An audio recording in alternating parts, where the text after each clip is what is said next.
বাগেরহাটের কোচা উপজেলায় world vision বাংলাদেশের আয়োজনে অংশগ্রহণমূলক উন্নয়ন কর্মপরিকল্পনা প্রণয়ন সভা এবং শিশু সুরক্ষা কর্মসূচি 2025 অনুষ্ঠিত হয়েছে।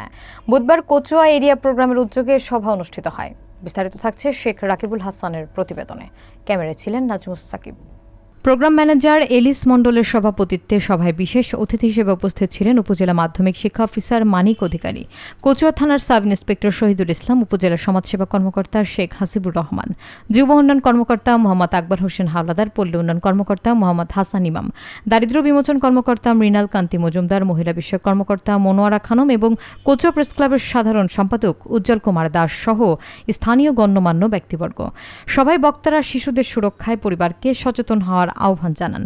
তারা বলেন, অতিরিক্ত সময় মোবাইল ফোন ব্যবহারে শিশুদের মানসিক এবং সামাজিক বিকাশ ব্যাহত হচ্ছে। শিশুদের নৈতিক শিক্ষা, আচরণগত পরিবর্তন এবং মাদক অনলাইনে জুয়া থেকে দূরে রাখতে অভিভাবকদের আরও দায়িত্বশীল হতে হবে।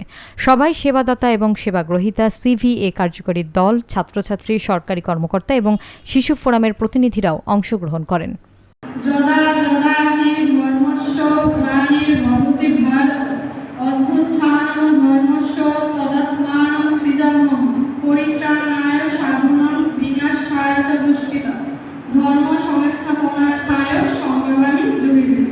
বইয়ের সরবরাহ, আপনারা যে বইগুলি করছেন সেটি দেখা গেল তাকে মানসিক সাপোর্ট দেওয়ার জন্য, কিন্তু একাডেমিক সাপোর্ট দেওয়ার জন্য যে বইগুলি আছে সেগুলি আমরা সরবরাহ করতে পারি, এরকম একটা বিষয়।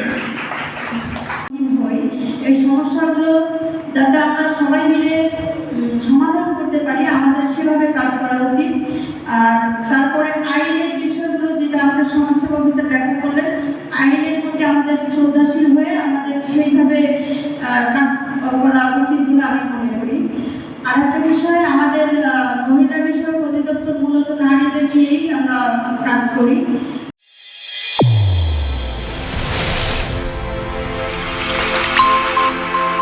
চ্যানেল A1 হৃদয়ের স্পন্দন।